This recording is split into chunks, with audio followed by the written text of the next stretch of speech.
What happens is that we get involved in blame.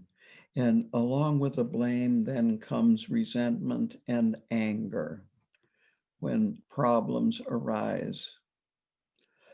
Again, patience is a wonderful remedy, but frequently we find that we are a little short of patience, and so we need to apply another remedy, and that is forgiveness.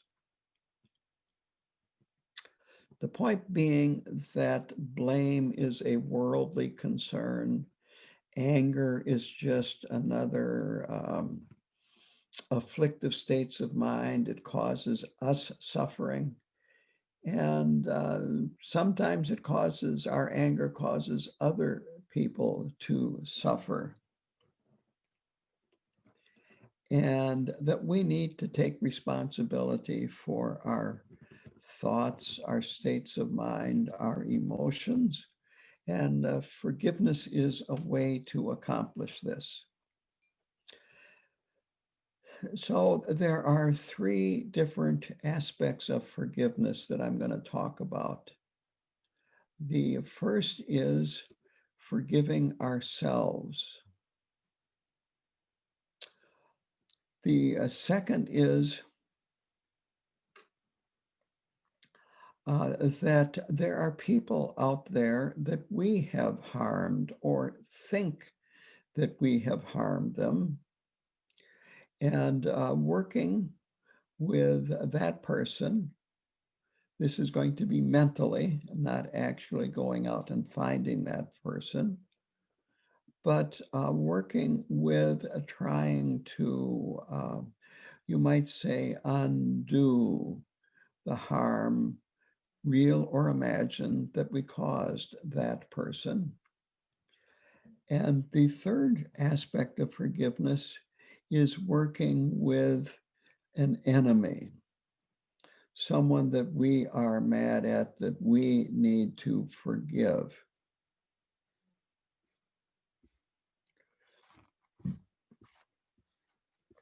So to go through these, in the first case, we're thinking that it's my fault, that there is something wrong with me, that I screwed up this time. And it could have been 10 years ago. It could have been 30 years ago. Could have been 30 minutes ago. But anyway, there is something wrong with me. I'm a terrible person. I am hopeless. And of course, you might say the fine print underneath that statement is that I am supposed to be perfect. I'm not supposed to make mistakes. And so this goes back to the fabricated self that I talked about earlier. This idea that we have about ourselves, who we are supposed to be, and so on. And we can get caught up in this idea that we can be perfect.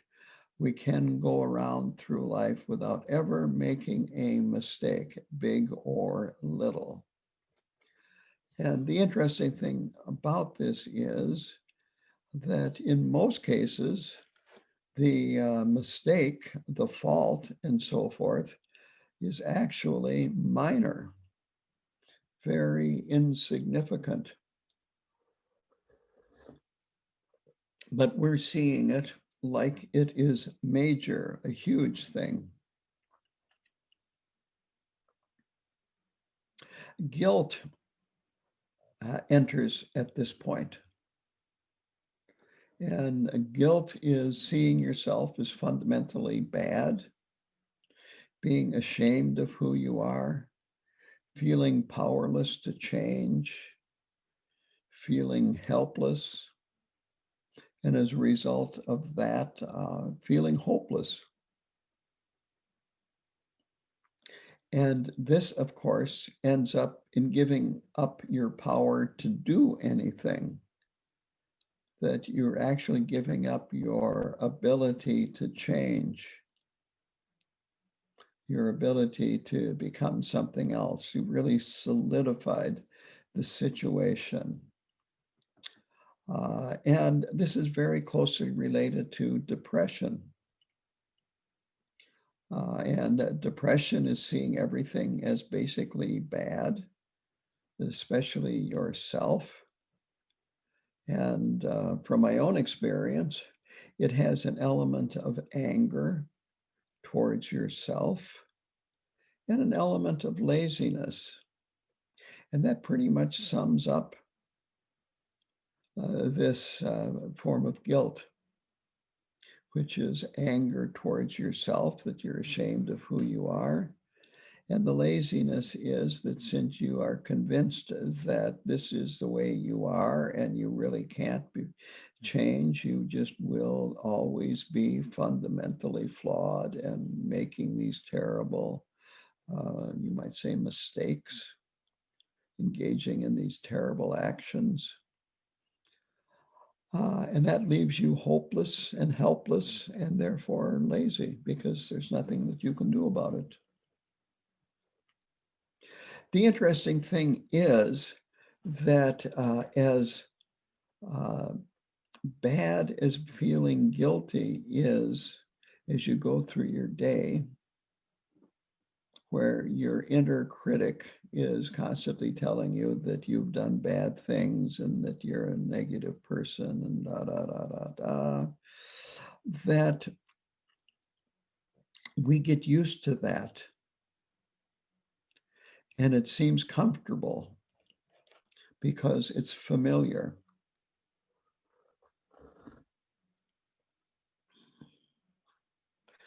In a way, it's a form of prison.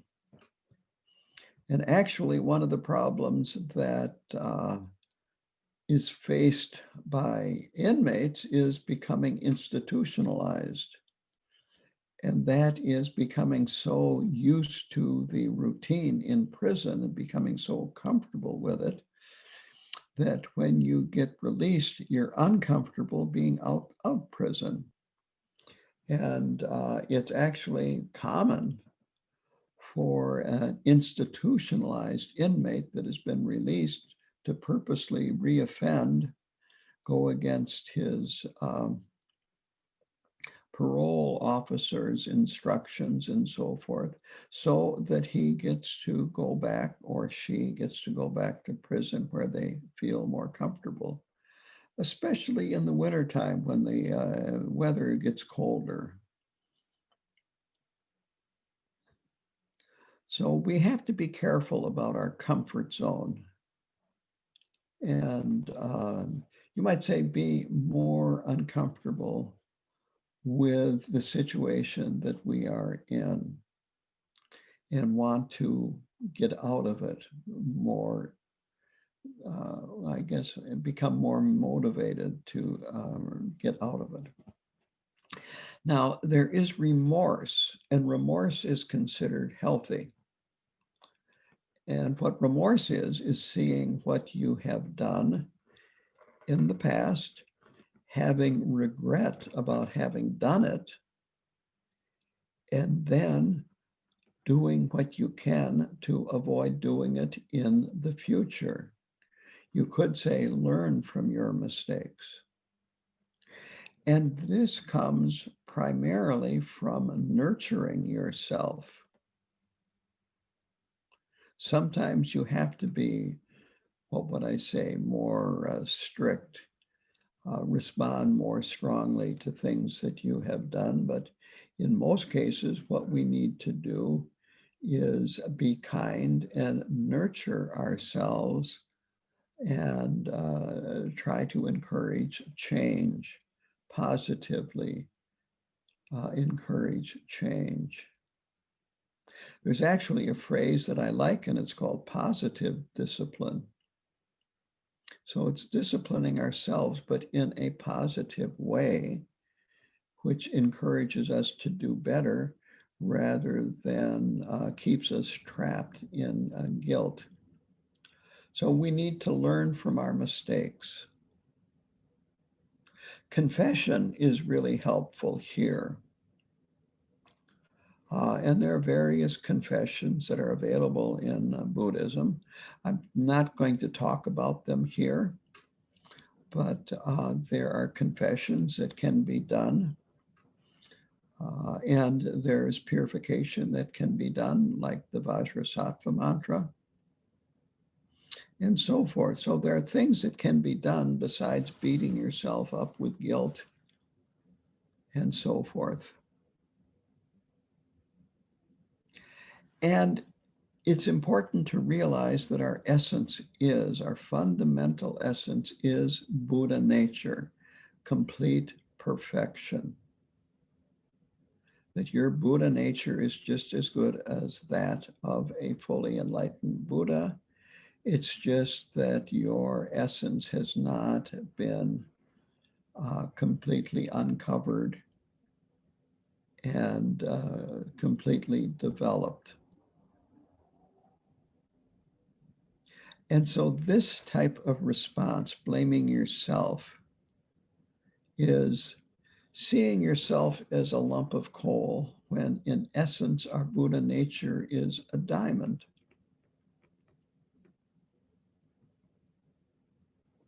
And when you see yourself as a lump of coal, you realize that you can never turn a lump of coal white. It cannot be purified.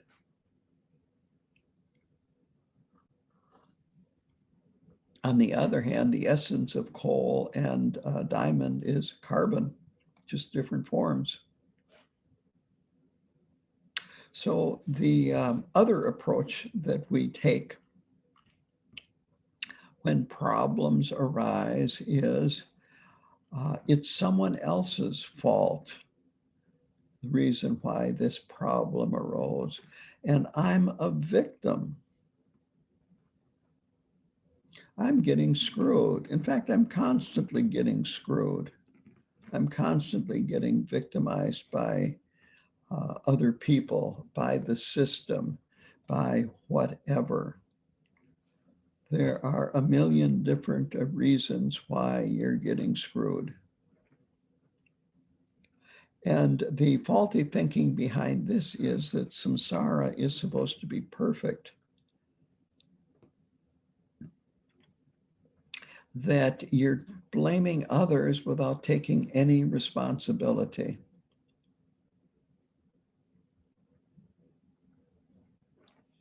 And that really is just, you might say, deflecting the responsibility and saying that other people are responsible for the way I'm feeling. And of course, that is a very difficult position to be in, because then if you want to be happy, if you want things to go your way and so forth, well, then you have to change the world.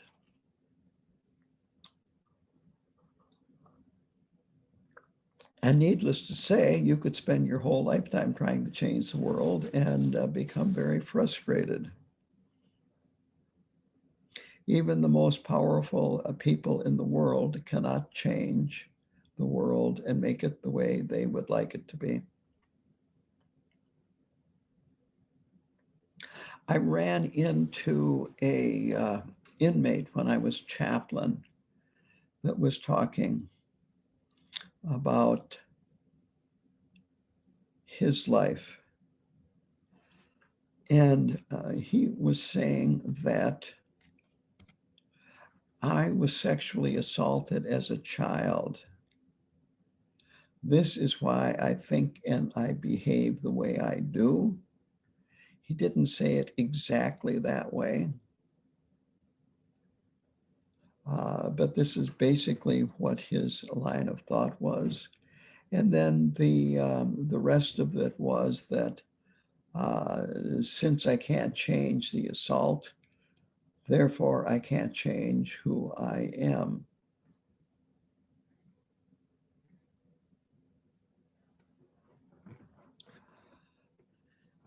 And this is a form of entrapment and we do these things. We can blame our parents.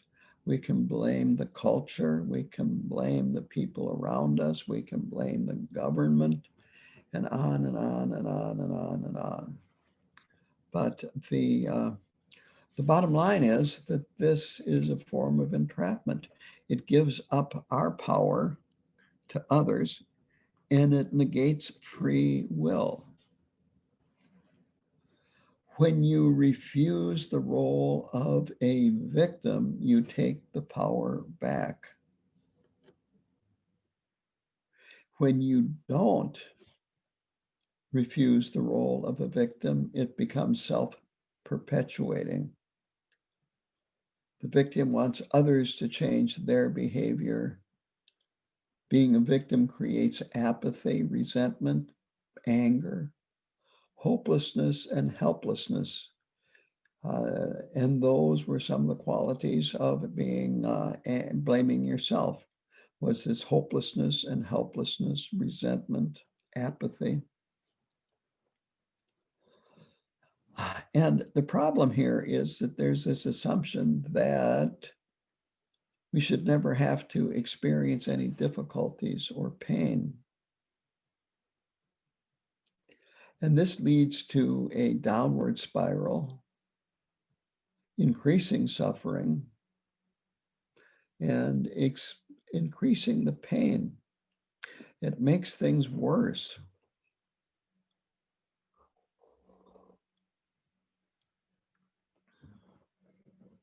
And then when reality enters, we get mad, we get angry.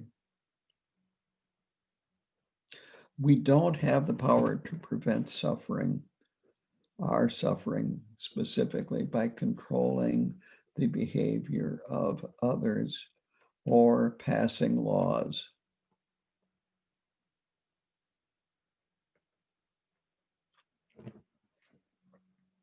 Here, the mistake is that we are thinking that samsara is like a diamond.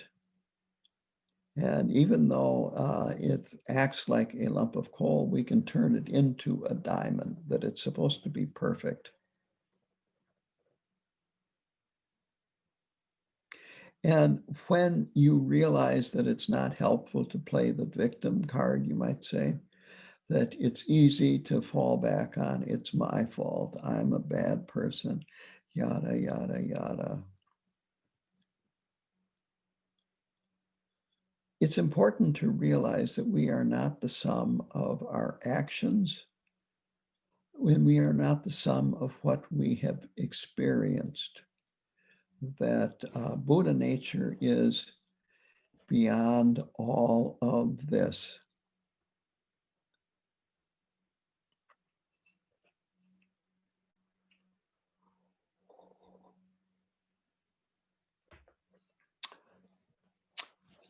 So the point of these two, you might say, veering off of the path with our emotions of blaming ourselves or blaming others, is to take ownership of your emotions, that become responsible for your emotions. Be aware of where your mind is spending its time. Get to know yourself better and understand that these buttons of yours that get pushed either by your own blaming yourself or by other people, that these buttons, you installed them and you can uninstall them. So here are some dictionary definitions of forgive.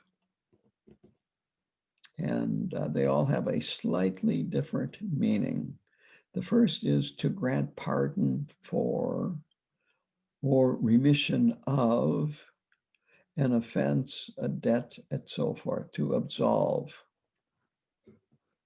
Number two is to give up all claim on account of, for instance, to remit a debt or a financial obligation. 3 is to grant pardon to a person. Number 4 is to cease to feel resentment against, as in to forgive one's enemies. 5 is to cancel an indebtedness or liability. To forgive the interest owed on a loan. And finally, to pardon an offense or an offender. All of these kind of give a slightly different view of forgiveness.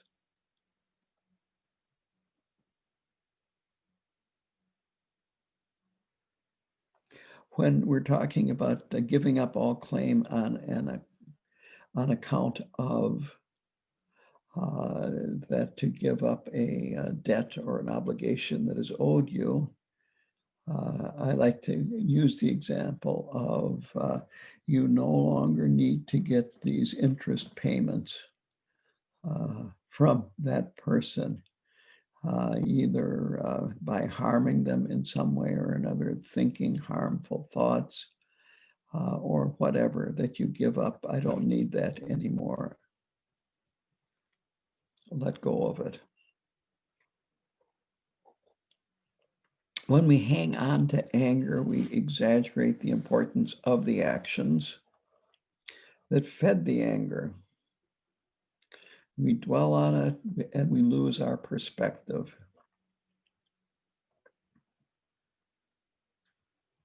So, as I said earlier, we need to forgive the present, in the present, what's happened in the past, so there is more freedom for us to grow in the future.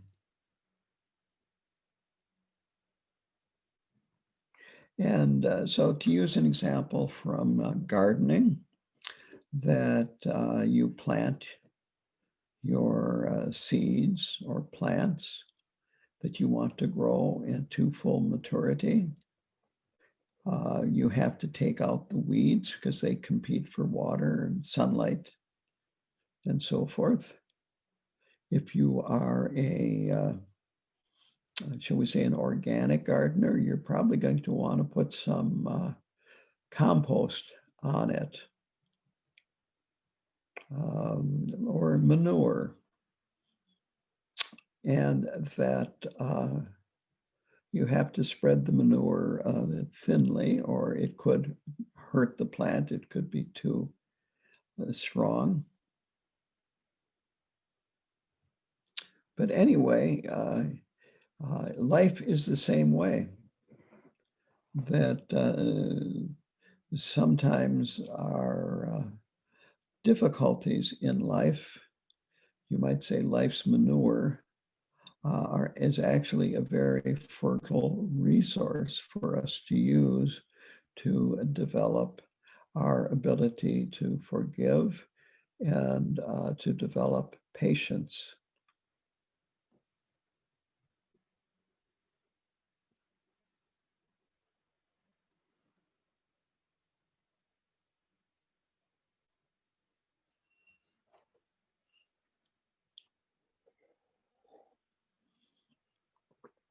So there are 3 things here to forgive that I'm going to go into here in more detail. And that is forgiving the harm that we have caused, that we are blaming ourselves about, whether harming ourselves or harming others. And this is an exercise in love and compassion for ourselves.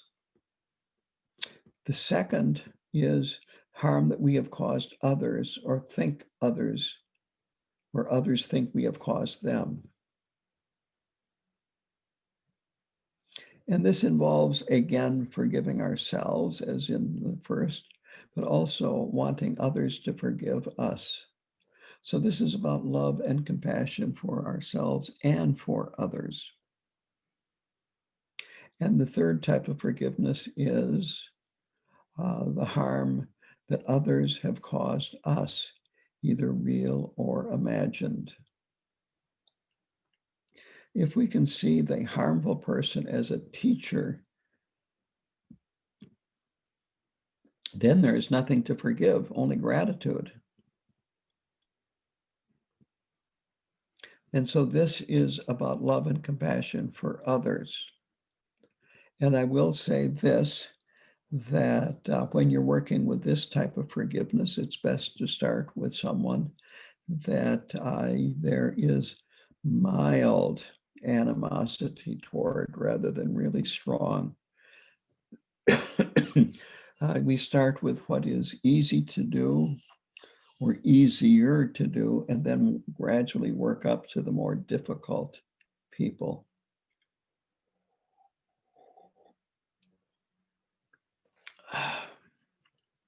So for forgiving ourselves, think of forgiveness of yourself like a bank loan that you took out and now you don't have to repay. And this action of yours, and it's amazing, it could have happened decades ago, but it's been accumulating interest ever since you did it. And you've been repaying this loan regularly with anger, shame, blame, guilt towards yourself. And so you need an element of resolve to change, to put the negative behavior behind you, to, you might say, put up a fence and keep these actions in the past, from the past, on the past side of the fence, and you stay on the present side of the fence. So forgiveness is to leave your non-virtuous actions behind and start fresh, to be vigilant.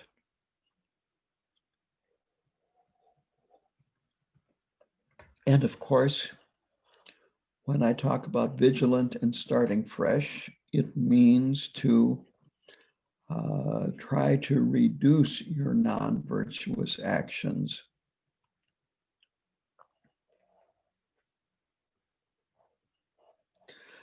And then eventually being able to leave them behind.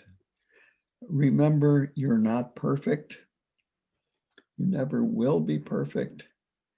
And that trying to be perfect is very frustrating and will never be successful. Just try to improve.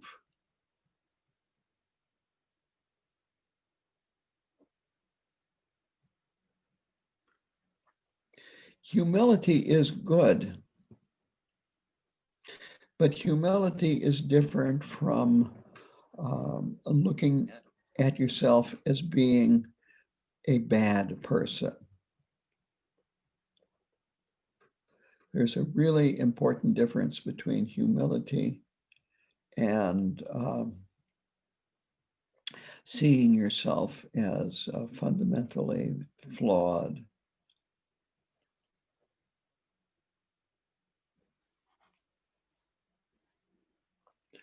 And we have all done things that have resulted in harming ourselves, either directly or indirectly through harming others. That this is an important point to make, that this is the situation that we are in.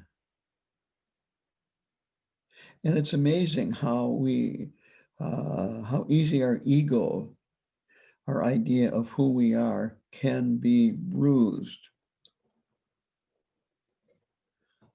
when we make ourselves look less intelligent than we want to look.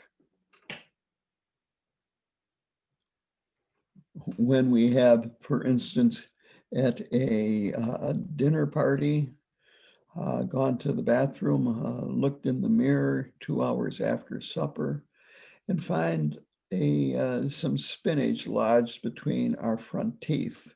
And we've been smiling all night long. And of course, then we think, oh, I look terrible. What are people thinking of me? On and on and on and on and on. And the only thing that has been harmed here is your ego, your idea of how you're supposed to look when you present yourself to other people. And then you get angry with yourself.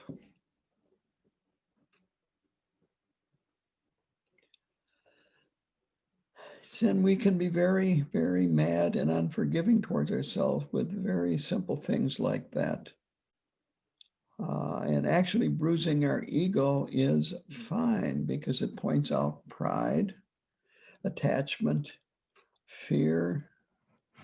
These things actually are, you might say, they're signs to look inward and to investigate. Uh, you could say it's a bit like these lights on the dashboard in today's cars, that it goes on and says maintenance required. So when our ego is being bruised, that's the time when maintenance is required to look, investigate, examine,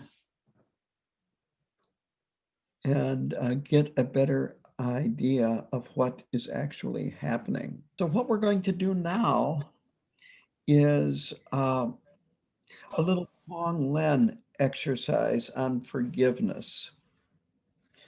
That ideally you would be sitting on the floor on a cushion.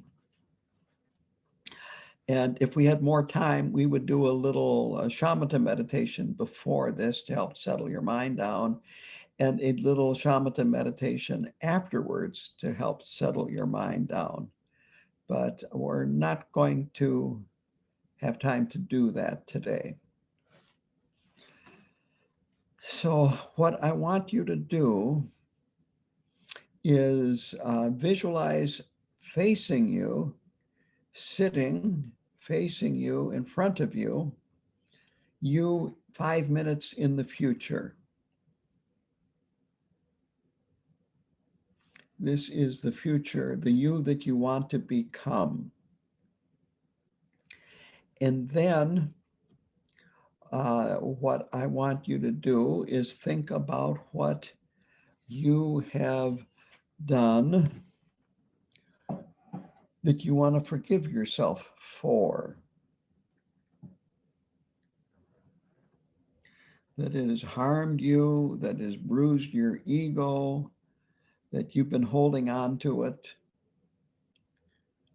It doesn't matter whether it's real or imagined, but something that you can actually, you might say, put your finger on and say, I need to forgive myself for this particular action. You know, something that you resent, something that you keep bringing up about how, uh, I wish I wouldn't have done that, or I'm a bad person for having done that, and so forth. And so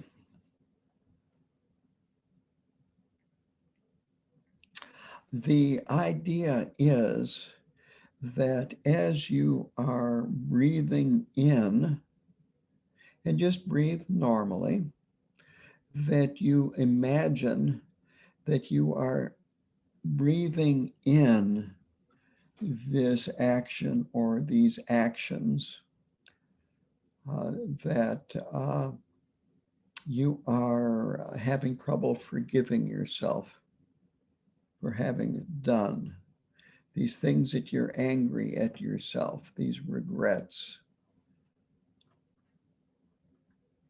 that you are breathing them into you, and they are taking the form of hot, thick, black smoke.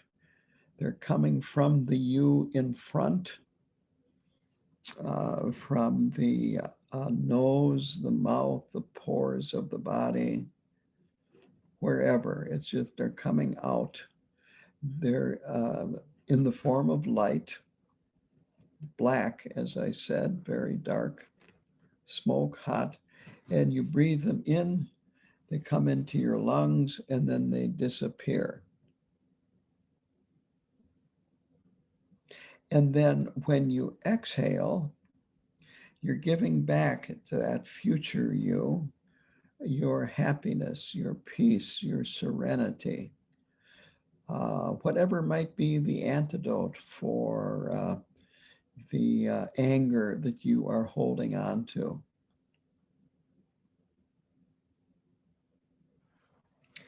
And so now we're actually going to do this exercise for a few minutes.